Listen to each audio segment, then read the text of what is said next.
Welcome to the podcast, Colonel and the Kid podcast. I am your host, Greg Heidman. And this is the Colonel and Kid podcast, episode 16, I believe. And this is the episode called the Pheasant Hunting Part 2.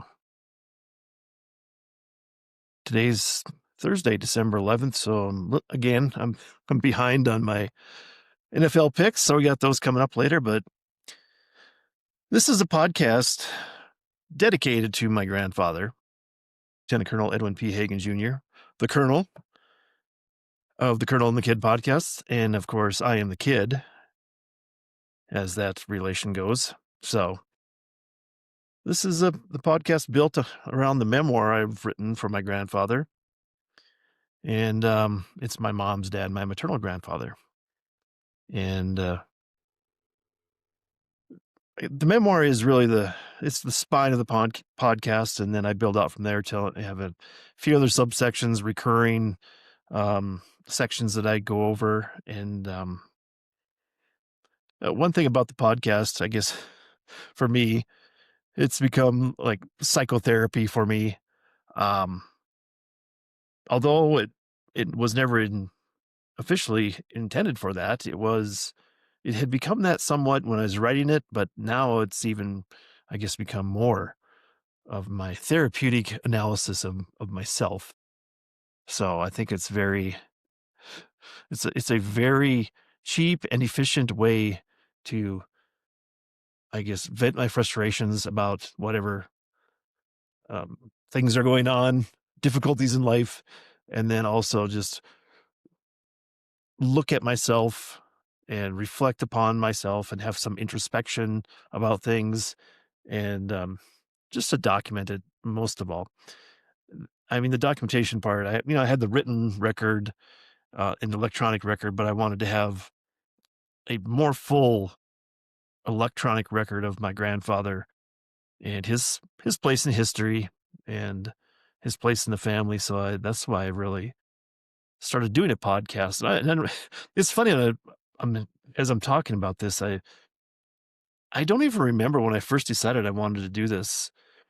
Uh, you know, a video version of the book itself, of the memoir, and I wish I'd have noted that down someplace. Maybe there is a record when I decided I was going to do that. Because I remember when I was writing it, I thought this is going to be great. This is the fulfillment of what I wanted to do, try to preserve my grandfather's memory. I don't know. I guess maybe it's just the glut of podcasts are out there. I said, I could probably do that. So I did. And now I have my own podcast. Just like, I don't know how many there are, 10 million other people that have podcasts out there. But I think I talked about that way early on, that there was, I think they said maybe it was like 5 million podcasts that are out there, but 90% of the podcasts only have 3 or less episodes. And then if you make 20 episodes of a podcast, then you're in the top 10% of all podcasts out there as far as creating the content. We're on episode 16. Well, I think this is episode 16, chapter 16 of the memoir, but I have a one-off interview I did with my stepdaughter, Catalina. So that's out there. You can listen to that. So this is actually the 17th episode. And so I can't believe we've gotten that far already, but we're going to make 20. We'll make over 20 episodes pretty quick. And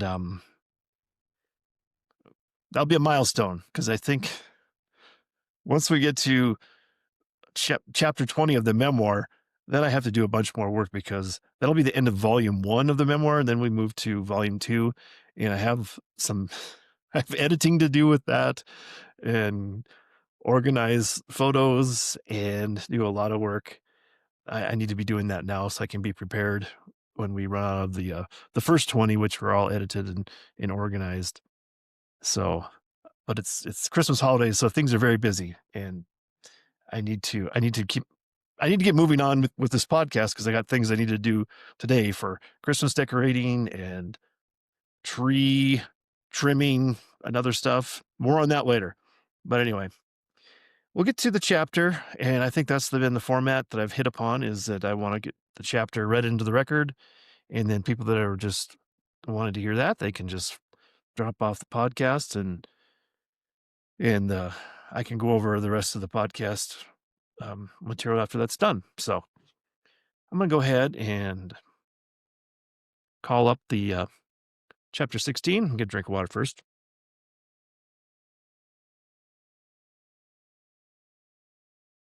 And today's chapter, chapter 16, the title is The Pheasant Hunting Part 2, because we already had Part 1 of the pheasant hunting back, I don't know what chapter that was, but a while back. And this is the Part 2. It's a good one. I think it's really, it really brings me back to the old days, early 70s, and just, it just makes me laugh just to even think about it and read it. But so here we go. Chapter 16 of the Colonel and the Kid memoir. The Pheasant Hunting, Part 2. Not only do we have a quote this time, but I had a little definition from the dictionary. I'm not sure which dictionary I cited here, but pheasant.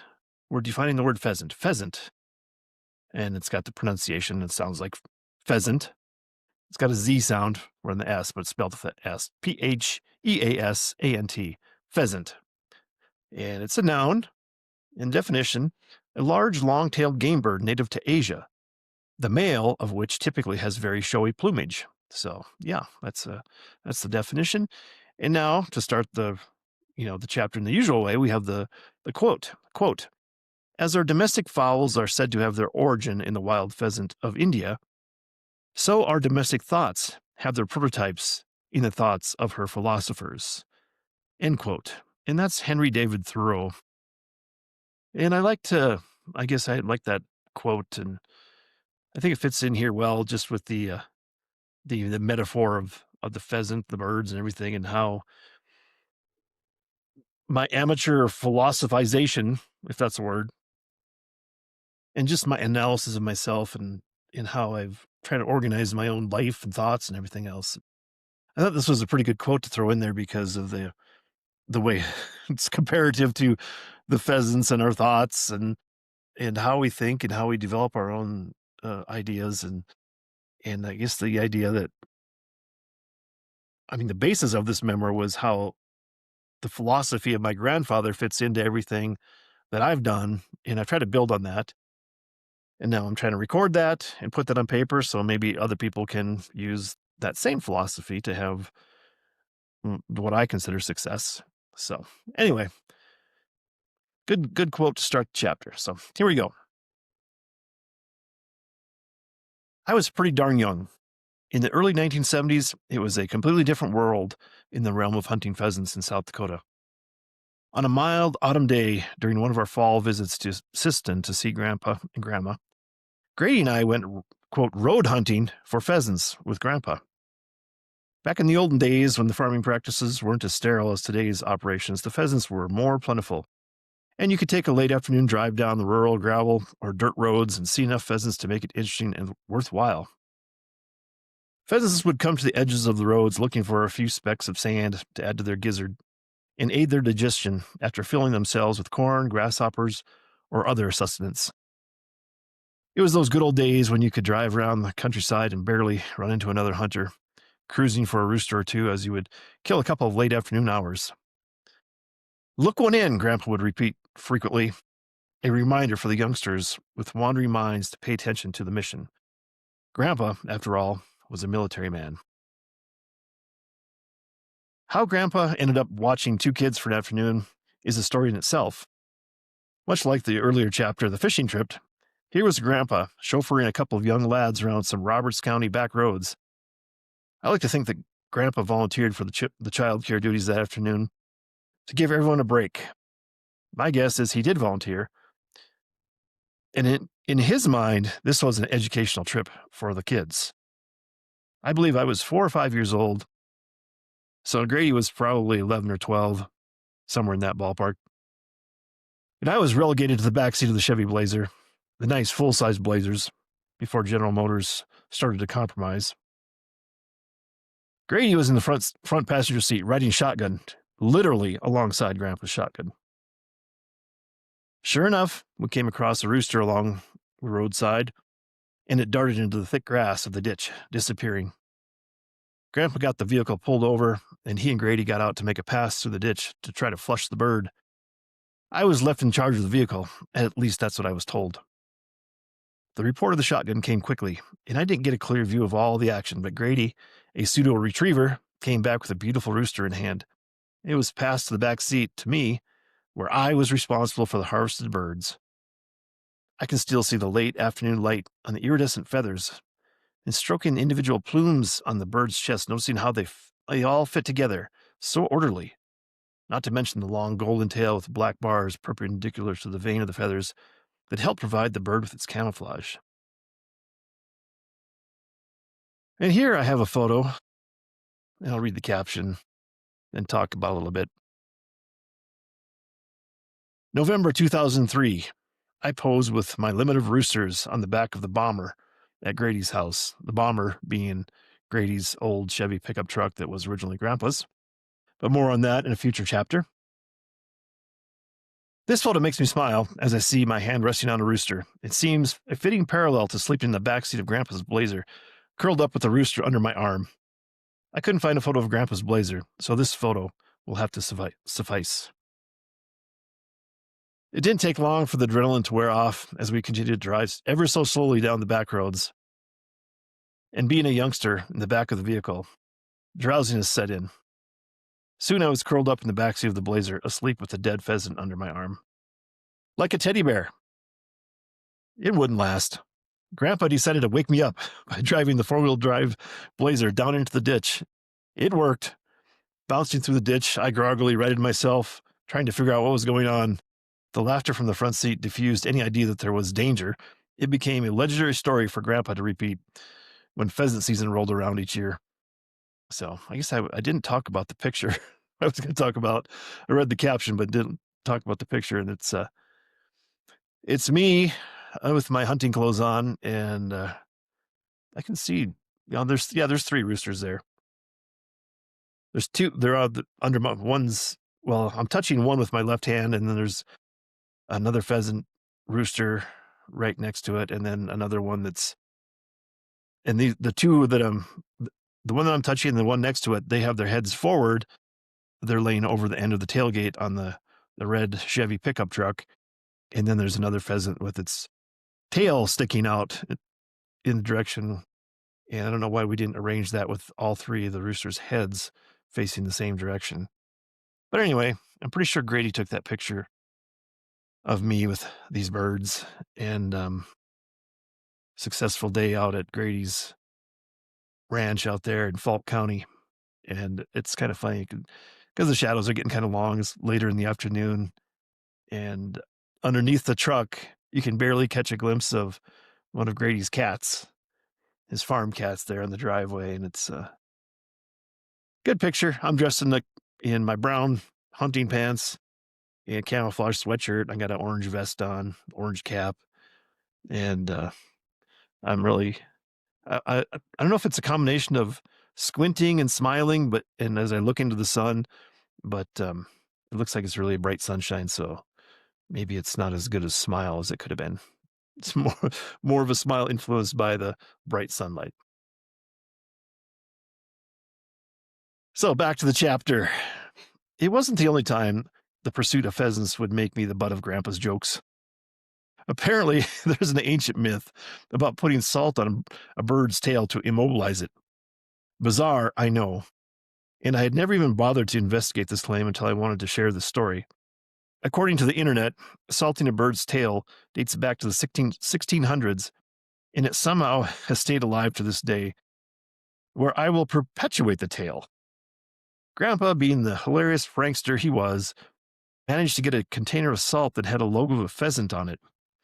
I've looked for an image of that old salt bin, but unfortunately, I haven't been able to find any. Scoured the internet just hoping to find um, a glimpse of an image of it so I could share that. I can imagine, I can just picture in my mind, it's like the Morton salt container that you would buy at the store. That's, cylinder size and everything, whatever that is, 1 pound of salt. But this container, instead of the dark blue Morton salt, it was like a solid white container, and it had like a little circle logo with the pheasant on it.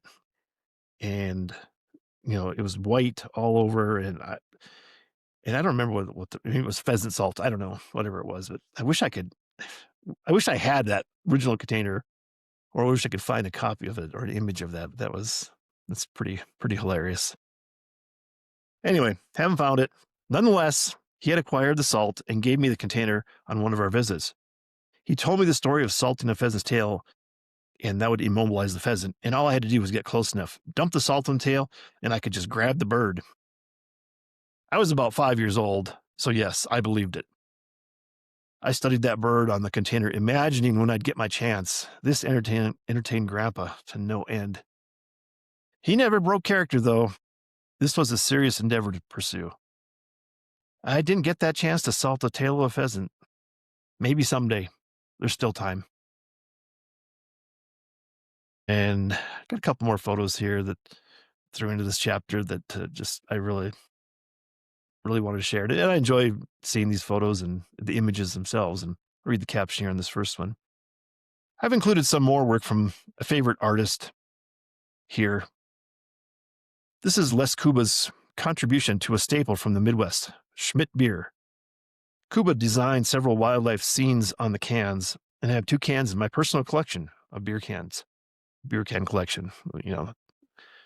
I have very limited collection, just some of the older ones, and these 2 cans I'll describe. Then there's the can on the left is older because it's got the old pull tab that you just actually would lift up the ring and pull the whole thing off. And it's a Schmidt beer, and it's a little bit faded. The red that on the Schmidt lettering around the it's a white lettering on a red background that says Schmidt beer, but the red part's a little faded. But it's an image of like a giant northern pike hooked onto a lure, and it's jumping out of the water. And the can on the right side of the image is the classic rooster pheasant, rising up from the cornfield, and there's a barn in the background, and it's really just that classic image, pheasant hunting. And that can is newer because that has it's got the regular modern day pop top, not a pull top, but just a pop top that you would just push down to open the can and open the hole in the can. And the photo underneath that, I'll read the caption here. Here's a photo of my coffee table book. A photo from the coffee table book that I have, The Legacy of Les Kuba. This comprehensive biography of Les Kuba's work includes information on his illustration work for advertising, even highlighting his work for Schmidt beer. And this is the actual original image of the pheasant beer can that I have, and it's really a really more detailed and pure coloring of the pheasant beer can. And it's, I'm sure that they just couldn't reproduce all the colors of the pheasant onto the can just because of limitations of printing on the aluminum can. But this is a pretty cool image of that Schmidt beer can original artwork. Well, it's not. This is an image of the original artwork that I have in the coffee table book of Les Kuba. So anyway, we'll finish up the chapter here. And these images, I'll put them on the video podcast anyway. If you actually watch the video podcast rather than just listening to it, you'll be able to. I'll insert these images into the video itself over the video, and you'll be able to get a good look at them. Anyway, finish up the chapter. I think this might be one of the most important life lessons Grandpa demonstrated for me. Humor. He entertained himself, and the laughter was contagious. Harmless fun and stories that can be repeated for entertainment of the family and friends forever and ever. I think it shaped me beyond my comprehension. Even to this day, just ask my family. I think they can confirm if this is the situation. Pretty much everyone around me would probably tell you, yeah, Greg thinks he's hilarious. It's like this. When I get on a roll and I'm making myself laugh, it's the best. It's sometimes even better if no one else is laughing. Then you can tell everybody they are a terrible audience. When nobody else laughs, I always think of the line, I'm not crazy. Everyone else is crazy. Life is short. You better enjoy it while you can, and laughing is the best indicator to confirm that you are having fun. Corporate business experts say that in order to have success, you need to be able to measure your efforts. Given this information from experts, an obvious gauge of your enjoyment of your time on Earth would be to notice and be conscious of the amount you laugh, chuckle, guffaw, and giggle. Start monitoring how much you laugh. You may be surprised. And as always, we end the chapter with a quote. And today's final quote is, quote, laughter is the best medicine, end quote. And that is from Proverbs chapter 17, verse 2. From the Bible. You can't beat that. Anyway, that's today's chapter, and chapter 16, Pheasant Hunting Part 2, from the Colonel and the Kid memoir. And I'll stop it there. I won't go on too much longer about that. I'll release everyone that just wants to hear the memoir itself, and I'll go on to the rest of the podcast. Got the NFL to go through, and then a couple other things, but I'm going to probably keep it short today because, like I said, it's Christmas time, got Christmas activities to do, and it's a beautiful day out. I think it's going to be 60 degrees here in Santa Fe, New Mexico. So I'm going to get out and enjoy some of that nice weather before Christmas kicks into full gear, and I won't have anything else to do but enjoy holiday celebrations. So anyway, go ahead. You're free. You're released from the Colonel and the Kid memoir portion of the podcast today, and I'll move on to the NFL update. So, okay, here we are. Man, this NFL week 14 was not a good week for Greg for his picks, and I was 7-7 on the week 14. Not good. You know, it was a coin flip all the way through. 50% right, 50% wrong. What are you gonna do? Which brought me to 137-70 on the year, bringing my percentage down to 66%, which is like 2 out of 3 correct, which isn't bad. But the goal is 70% always, and I'm trending in the wrong direction now. I was around 67, 68% there for most of the year. Now it's kind of trailing off, and it's getting harder and harder to gauge any of these teams. It should be easier as you have more data to look at, but I think you have problems with the data, and each week is a new week and more injuries. And I'll do a little review, and then we'll go on and make the week 15 picks, and cross my fingers for more success on week 15 NFL. But week 14 summary. Cowboys at Lions, which was a pretty decent game, pretty high scoring. I had picked the Lions, got that right. Seahawks at Falcons.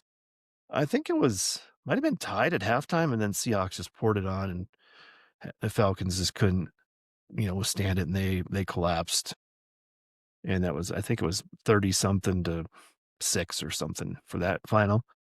Bengals at Bills was a great game. It had the visuals of the snowstorm up in Buffalo, and the Bengals led the whole game. Bills fighting for their lives, and there was a great interception by the Bills defender. They were down by 10 or 11 points and picked off Joe Burrow and ran it back for a touchdown. And then got the offense for Cincinnati came back on the field after the kickoff and picked Joe Burrow off again right away, and that was the end of the game. It just like deflated everybody, and Bills came back and won that game. And I got that right, so I was off to a hot start with 3-0 to start the week for week 14, but then it just fell apart because I had picked the Redskins to beat the Vikings in Minneapolis, and that game is a total joke. I mean, J.J. McCarthy was back at quarterback.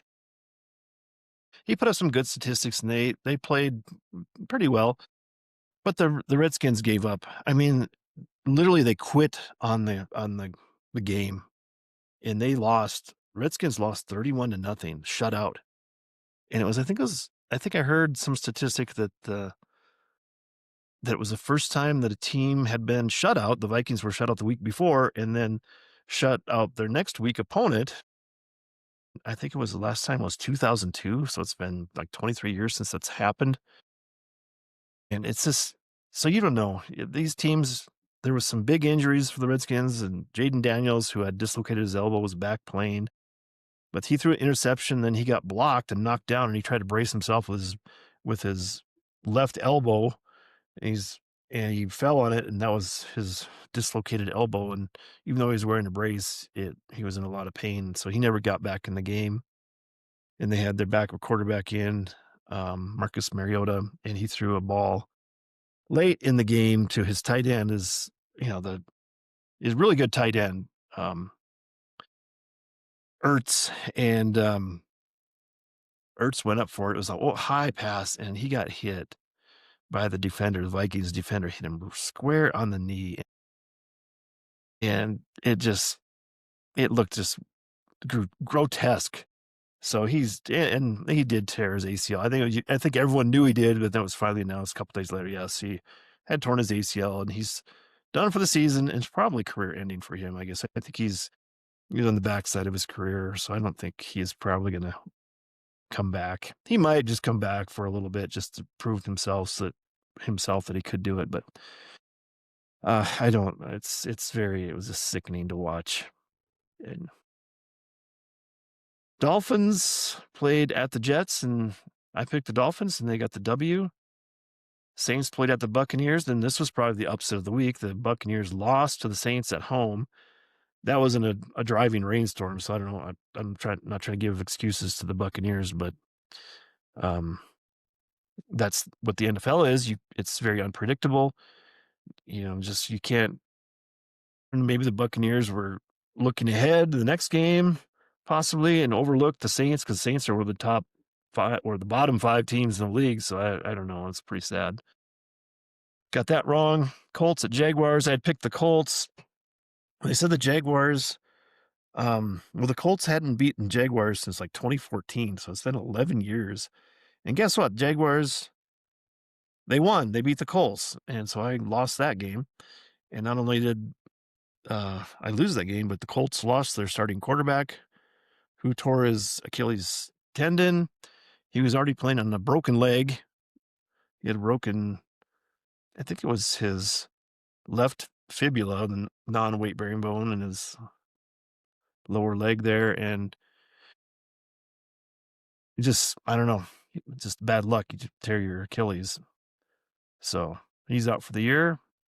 And the funny thing about that is that Colts re-signed Phillip Rivers, who'd been out of the league for 5 years, and he had been nominated for the NFL Hall of Fame. So now that he's going to come back, then he's got because you have to sit out for 5 years before you can be eligible to go for the NFL Hall of Fame. And now that clock's going to restart for him. Not that he's probably going to make it right away. He might get in eventually, but I don't think he's going to get in the first ballot. So anyway, and then the Steelers played at the Ravens. I had picked the Ravens, and Steelers won that game.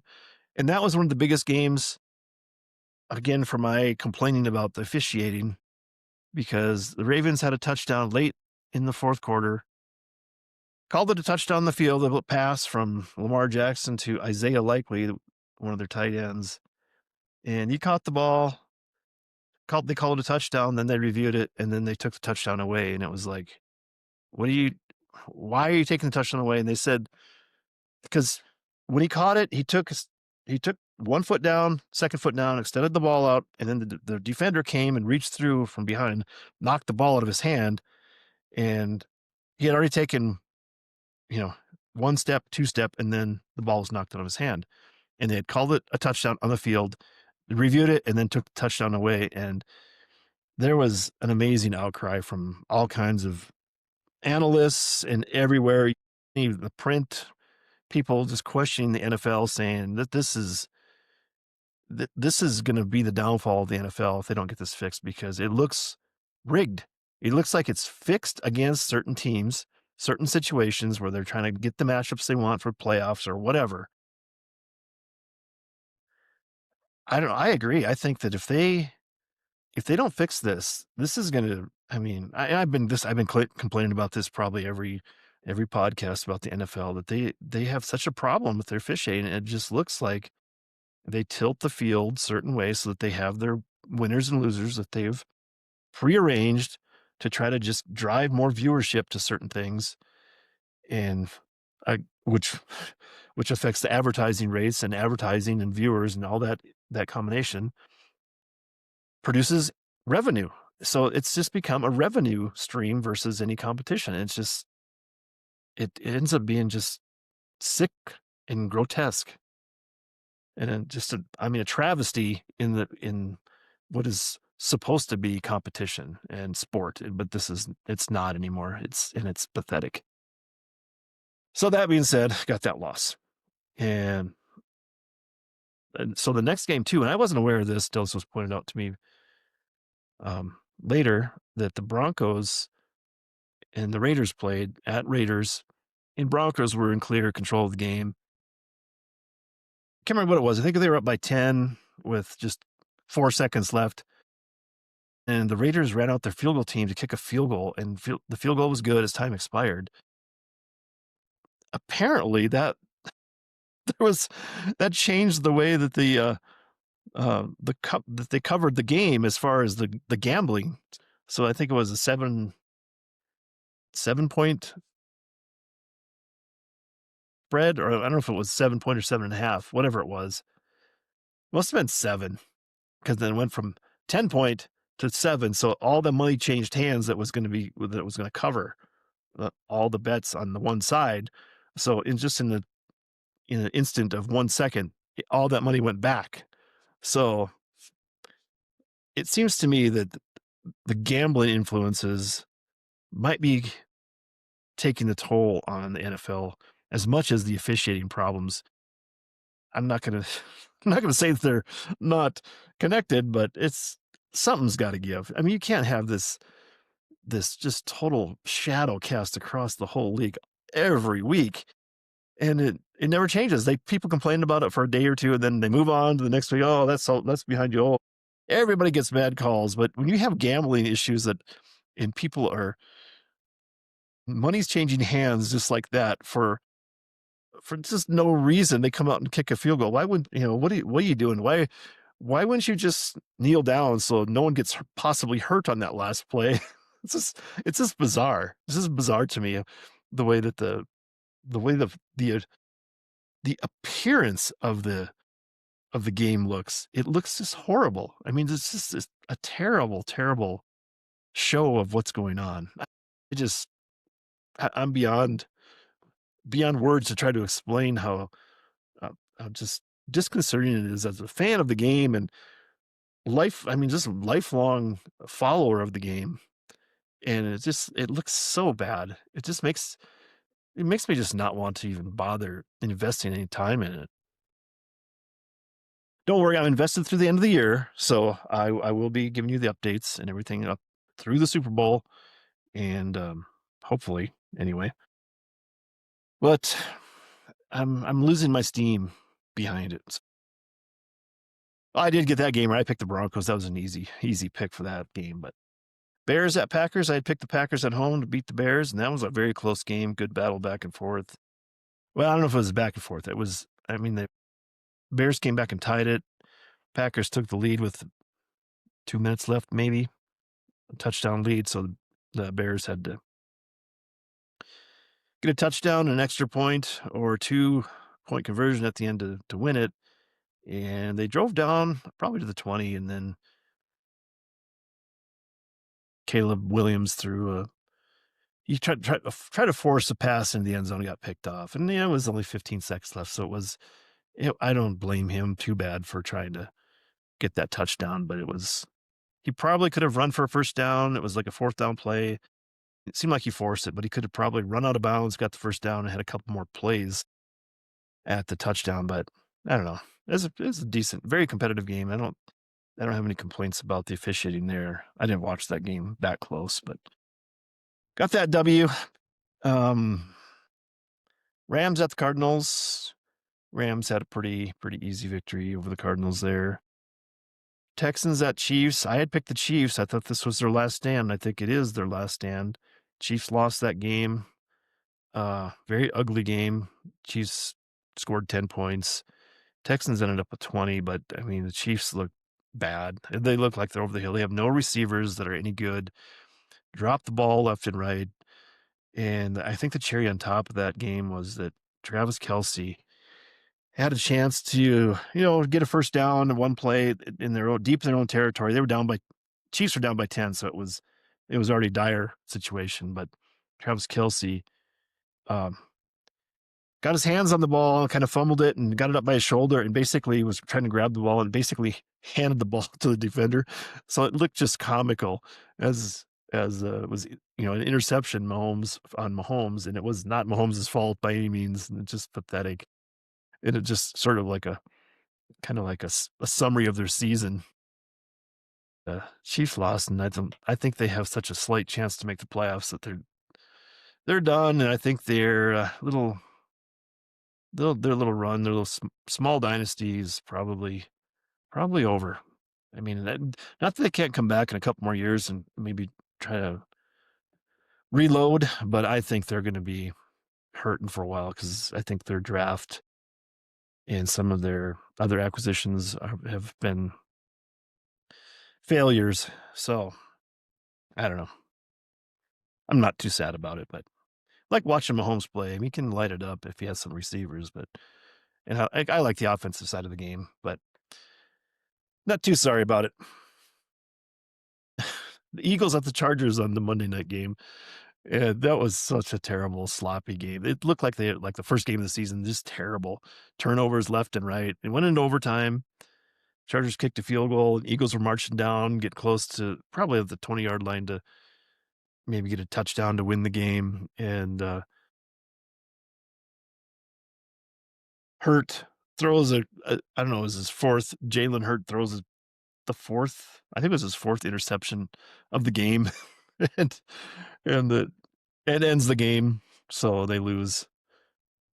And I had picked the Eagles, and I was glad. I was glad the Eagles lost. I hate them as a team, and their fans are horrible, horrible people. It seems like.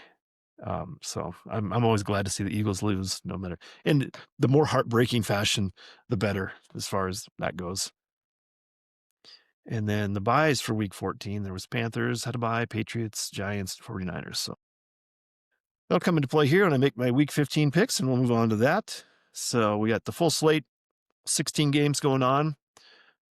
And tonight, it's Thursday, we have a Thursday night football game.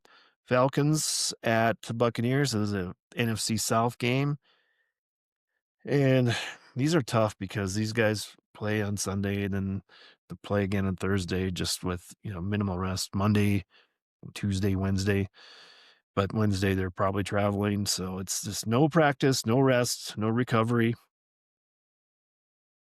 I mean, pretty much the safest thing to do is pick the home team. And that's what I'm doing, picking the Buccaneers. Falcons they're just a shell of themselves. And the Buccaneers are on a big losing streak, so they have to try to get their ship righted before the playoffs start. Picking the Buccaneers. Browns at the Bears. I'm picking the Bears. The Browns are they're getting worse. Their defense used to be a little more stout, but it seemed like they just, they'd stay on the field so long because the Browns' offense is so terrible that the Bears probably should be able to handle this game. Ravens at Bengals. I am flip-flopping on this one back and forth. I had picked the Bengals and I decided, well, I think the way it's going to lay out for this game is the league wants the Ravens to win because they want the rematch with the Steelers, which could determine the AFC North division, especially after the debacle where the Steelers ended up beating the Ravens last week on that stupid, terrible call. Um, and I think the Bengals, T. Higgins, I think he has a concussion again, so I don't know if he's going to play, one of their top receivers. So that really hurts them with that because they have Jamar Chase and T. Higgins. It's that 1-2 receiver core, that receiving punch that they have, just so hard to cover both those guys. If you're missing one, then you can double one or the other and pretty much impact the game that way. But so I've flipped back to the Ravens to win that game on the road. So we'll see. It's could be entertaining. Chargers at Chiefs.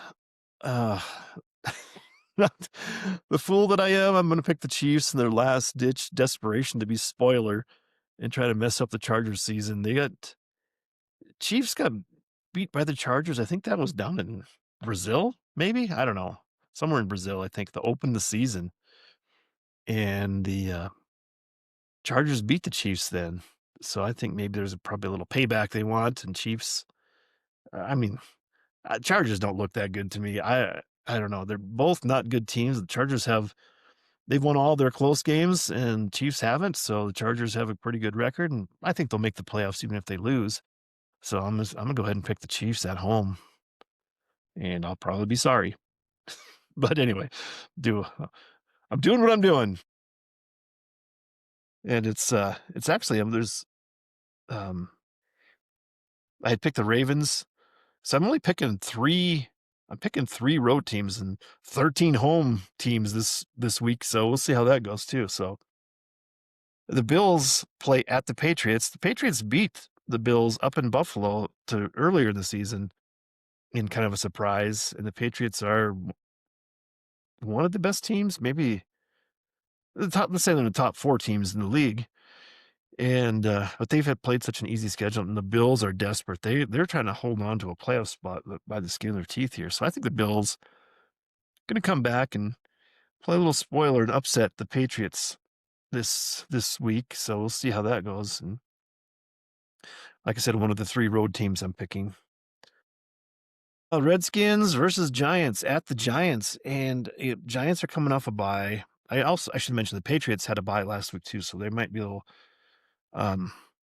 little fresher, but I'm going to say rustier. So they might have I'm going to guess they're not going to perform as well as they probably could.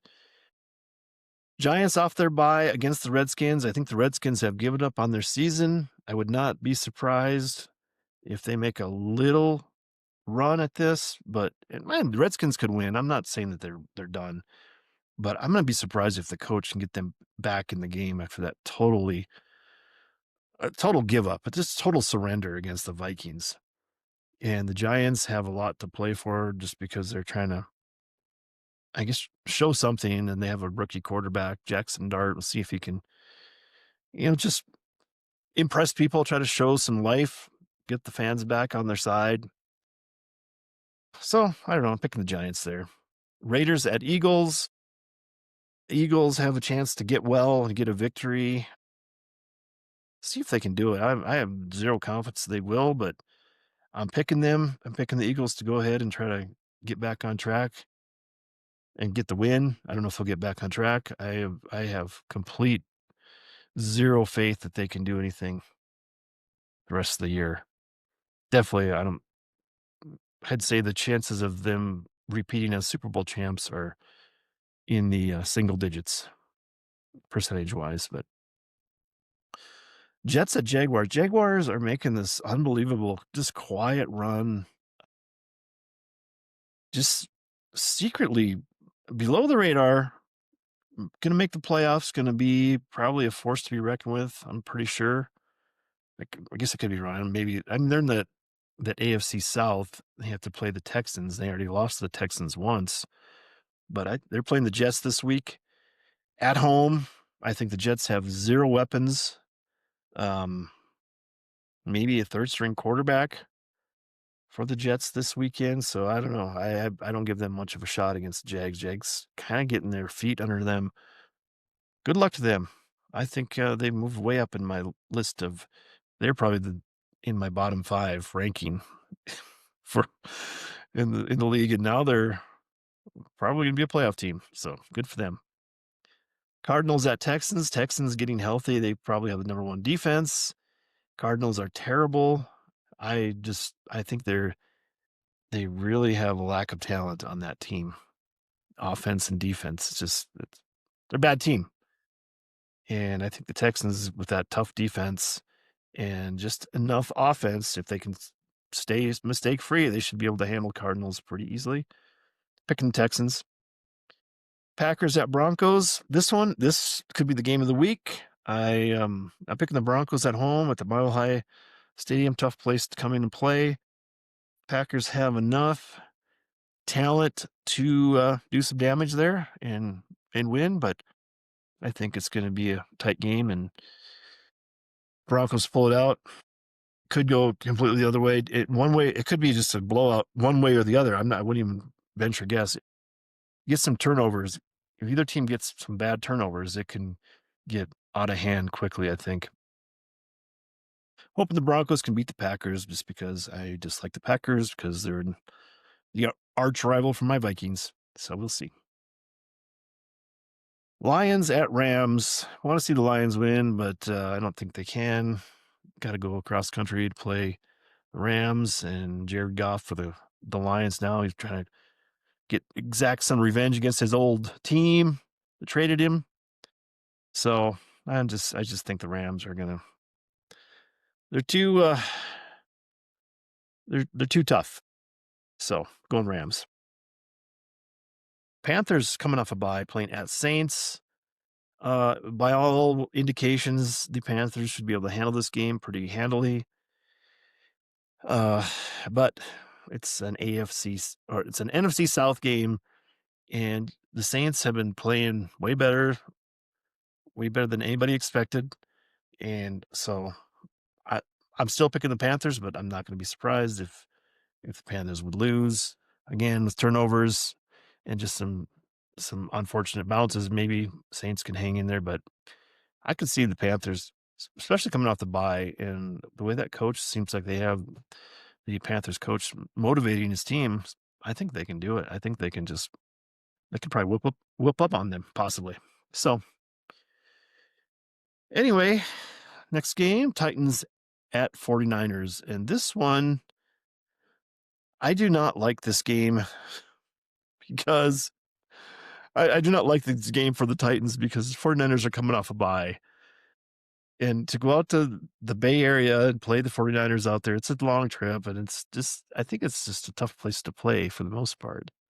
And the Titans have been playing better, but I think I think they're going to be in for a world of hurt against the 49ers in the preparation, that extra week preparation and rest.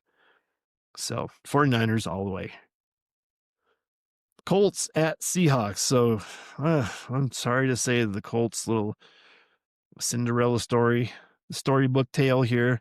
It's probably come to an end. I don't think they're going to make the playoffs. They're part of that AFC South with the Texans and the Jags and the Titans. And without their starting quarterback and without their backup quarterback and without the third string quarterback, they've signed Phillip Rivers, who's 5 years out of the league, coming back, and which he can probably play, but I can picture him getting hit a couple times and just being so ineffective that he just can't play. I'm going to take the Seahawks in a big upset. Not a big upset, just in a rout against the Colts. The Colts have Jonathan Taylor, the best running back in the league. I think he could have a really falter and have a bad few games here at the end of the season and still be the top yardage running back, for rushing. But I don't think that they have a chance to win. Everyone has a chance. As long as you get on the field, you have a chance to win in the NFL. But I think the chance to win is so small that it's not even I don't think you're going to be able to bet this game because the point spread's so bad. And again, please don't gamble on the NFL or anything. It's just not worth it. Your chances of winning anything are you might as well just go flip a coin for fun to see and try to guess what you're going to get heads or tails because that's about the gist of it for picking games in the NFL. Okay, so here we go. The Sunday night game, football night in America on NBC. We have my Vikings versus the Cowboys down in Jerry Jones AT&T Stadium, and I have no hope for the Vikings to even stick around in this game. There's always a chance. I mean, the Vikings have a decent defense. They could do some things here and there, but I think the Vikings offense against any sort of mediocre defense or better, the Vikings offense is probably going to be able to score maybe couple field goals. So I have no hope for my Vikings. I'm picking the Cowboys. I picked I didn't pick the Vikings last week, not picked them this week, so maybe they'll make me eat my words. Don't care. I think that I think I've stated it. I think that they're going to have a total rebuild. I think this is a bad situation that's getting worse because you basically lost 2 years of evaluation for your rookie quarterback. And that's my philosophy about the NFL quarterbacks is you got to be able to draft a rookie quarterback, and the quarterback has to come in and be able to play very early in his rookie contract because he's making such little money. You can surround that quarterback with other talent and be able to pay the other players more money because you're saving money on the quarterback position instead of having to pay a veteran, decent quarterback $30 million a year. You only have to pay them around whatever it is the NFL set contract for a rookie quarterback's probably like $1 million a year versus 30 million. So you could spread that money around into other positions. And this experiment the Vikings are in, this is terrible because JJ McCarthy has been hurt so much. He's going to have he's probably going to have missed 2/3 of his games, 34 games, and he's probably only have been played in 11 maybe by the end of 2 years. So you're not going to be able to have a full feel for whether he's progressing or whether he's any good. And you still have 2 more years, but then after 2 years, you is he going to be good? You don't know, or you're going to have to get another quarterback. So you've basically lost when you sign a quarterback like that, or draft a quarterback like that. It's like a 3-year process, and you lose 3 years of your system and your window of opportunity. Maybe 4 years, 3 to 4 years of your window. The Vikings have, built this defense, and they've put a lot of money in the defense because they're saving money in the quarterback.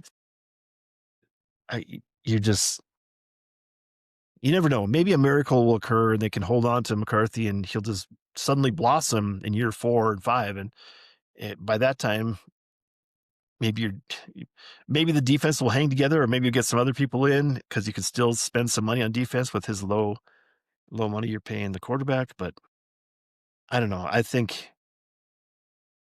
to me, I would cut my losses and try to move on with, get somebody in the wings. Maybe start looking for a rookie quarterback in the draft this year and have him just sit for 2 years while you still play out McCarthy's contract. And then you don't have that 5th-year option for your quarterback, your rookie quarterback. But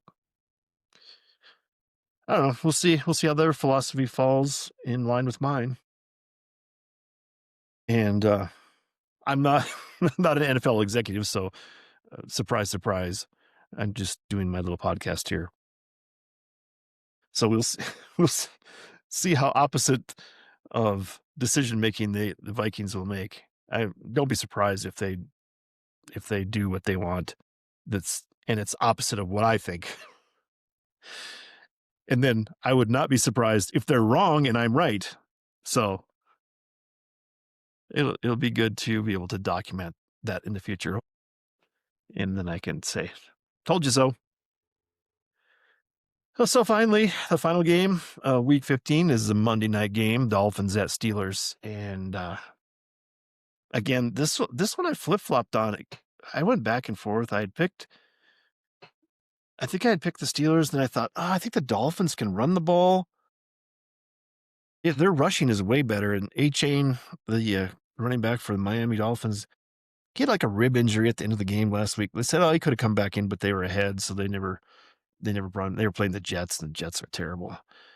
So they kind of rested A-Chain against the Jets, and now so he's available against the Steelers. So they've been rushing the ball way better than, I mean, the Steelers they probably average maybe 30 yards a game, 40 yards a game rushing.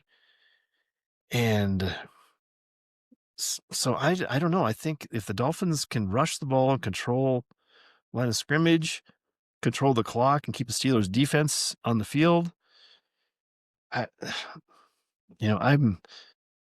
I ended up flipping to the Dolphins, but then I thought, it's going to be cold. I think they said it's going to be like 18 degrees in Pittsburgh in that evening, and very cold. That's pretty cold, and who knows if it's windy, how that could affect things. And so I just thought I'm going to go back to the Steelers. The Steelers and their schedule, that the NFL has this clash that they want, that matchup of Baltimore and Pittsburgh to replay that game, because that's the AFC North battle, and they want viewers to tune into that game and get it hyped up. So I think the Steelers are going to win, just to make that battle more interesting. So there you go. I'm going to pick the Steelers for Monday Night Football. But so we got a full slate there, 16 games. So maybe I can make some hay here. I think, like I said last time, and I thought I was going to jinx it to start the Thursday night game, and I'm going to risk jinxing it again. I have never picked a perfect week in the NFL of all my picking ever. I've never gotten every game right. So maybe this will be the first time. Maybe you'll see it. Maybe this will be recorded history of Greg going 16-0. Like I said, full slate of NFL picks, and get them all right, and really boost my winning percentage, boost my win total for the year, boost my confidence. And that's that's about it. I bragging rights. I guess I'd come on the show next week and brag that, oh, look at Greg, he's somehow some sports gambling genius. So enough about that. So that's the NFL update for this week, week 15, and the picks. So you have them now. Glad to have them on the record. But I'm going to go ahead and do one little advertisement here for the book. There it is again. There's mostly because I just like holding it up and showing how sun faded that poster is, how white this one is and how yellow that one is. There it is, the Christmas spirit, the Christmas tree in front of the Long Hollow poster. There's the book, Long Hollow. Great Christmas gift. Buy yours now. Pay copies for all your family, and then you can tell them that somebody that, or you listen to a podcast and he's an author and sells books. So there you go. I just want to do that. And it's in my notes here, so I wanted to make sure I fulfill that note, even though I'm skipping a bunch of other notes, which brings us to, I think this is going to be my closeout for the podcast today. And this is a section that I started recently, and really, this is only the second time I'm going to proclaim this, but I did something this week. I kind of surprised myself, and I did something. And the something I did was I went out and cut down my own Christmas tree for the first time ever in my life. Got a permit, got to go online, get that permit from recreation.gov or whatever. I think that's the website. And then, of course, here in Santa Fe, New Mexico, we're close to the Santa Fe National Forest. So that's why I went up there to the National Forest, and I had to pay $12.50 to get get permission to buy you had to print it out myself, buy that, print out your permit, take it up to the forest and find your tree. And then the limit was a 10-foot tree. So I got that purchased and harvested. Angela and I went up there, did that. It was interesting. I mean, it was a little bit of work hauling it back. So, cause you don't want to you want to be careful with it. So you're not breaking the branches and knocking a bunch of needles off. And what I was thinking, it was in my mind, and what I was telling Angela, I said, I just feel like I'm doing something wrong. I feel guilty of people looking at me like I'm just stealing a tree or something. And I just wanted to say, I have a permit. This is legal. I'm not doing anything wrong. And um, loaded up in the back of the truck. The funny thing, I took a couple pictures. I should post those pictures on the video podcast too, if you want to see the pictures of the tree. But one of the funniest things was that Angela didn't bring her phone with her, so I wanted to have it documented. So I just gave her my phone, and she took a little video of me sawing the tree down, and then um, and I don't know. I guess we carried it out together, but then when we got to the truck, there was a gate there. I was going to back up as close as we could to the gate, so we didn't have to haul it further through the parking lot. And so she yells to me, "Did I give you your phone back?" And I said, "No." And she was feeling her pockets and stuff, and she didn't have my phone. She had dropped my phone, but it was just barely back. It was only like 10, 20 feet away from where she was.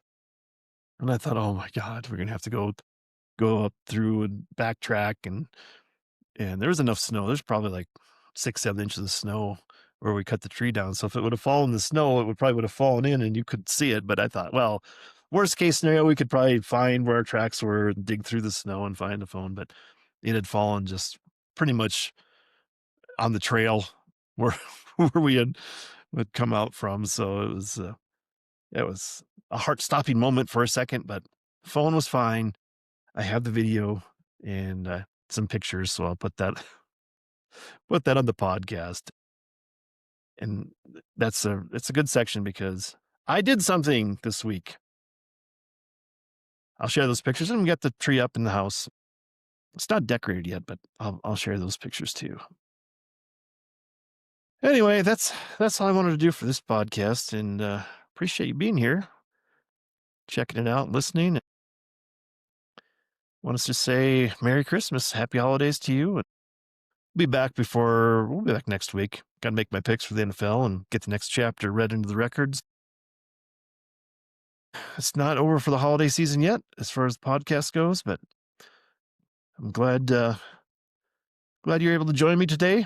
And we don't say goodbye; we say see you next time. And during this holiday season, especially, I ask you to stay positive, enjoy the holidays, and be proactive. Get out there and get your shopping done. And give those well wishes to everyone else, to your family and friends and strangers. Be optimistic. Be that glass half full person. Like I said, sometimes I have that trouble myself, or being more falling into the glass half empty. But no, be glass half full. That's the type of person we need out there today. Well, anyway, I say to you, be assertive, be positive, be proactive. Again, sign off. See you next time. But most of all, knock and the door will be open to you. Seek and you will find. Ask and you shall be given. So that's it. What a pleasure it's been. Merry Christmas. Happy holidays. See you next time.